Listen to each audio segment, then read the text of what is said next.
Hello, so in this video we will be going over the MKS Gen V1.5 board. This is the exact same board as the MKS Gen L V1.0. So we'll start here on this side.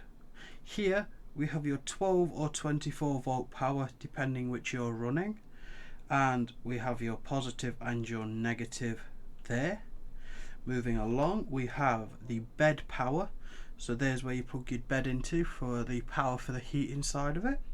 Here we have your extruder 1 and extruder 2 connection ports for the actual power for your heater block for your extruder, and we have a fan connection port here.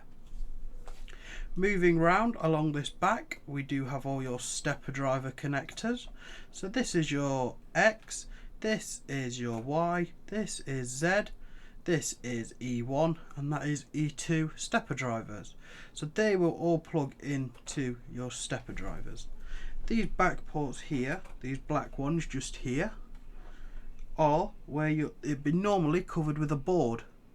So these are the motor drivers.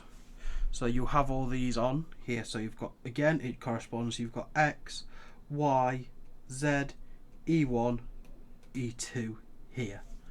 And here, this is a auxiliary power port for 12 or 24 volt, depending what you're doing.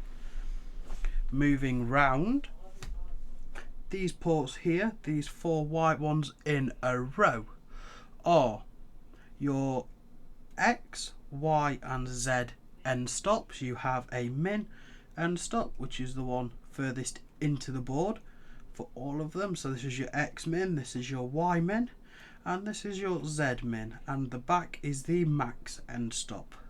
So this one is your max end stop for X, this is the max end stop for Y, and this is the same for Z, this back one here. Moving round, we do have some 5 volt power pins and grounds here, and some more auxiliary power ports which are just here. So this port here is the same as this one, which we'll get to shortly.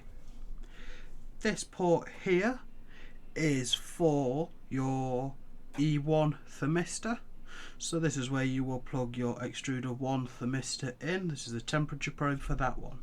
This is your bed thermistor. So this is where the bed one goes, and this is the E2 thermistor port, where that one plugs into. And if we look here, we have the auxiliary port, say, for connecting a screen to.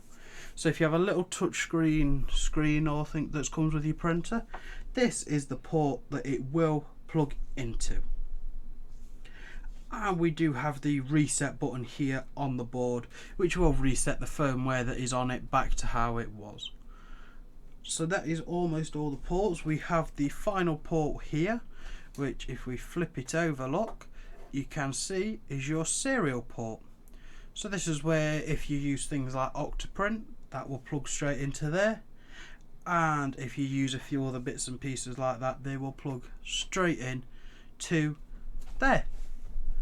So this board, as I have said, is the same as your MKS Gen L V1.0 board. So there are two identical boards there with that one. It's just if you look at the MKS one, it is laid out, well not late, it's laid out the same, but it has some colour coding. So these two are colour coded red, these are blue, and these are green. It is just at the time when I needed this board, I couldn't actually get hold of it for what was because of what was happening. So this was the same board, it works exactly the same, and in my printer I have had no issues whatsoever. So with regard to your firmware for this, you can flash the firmware via Arduino, or if you have a hex file, which I know some printers may give you and the manufacturers may give you, you can use the hex file to flash it through Cura. So that was the basics of this video and just the very basics of this board. If you do have any questions regarding it, please feel free to comment. and have a good day.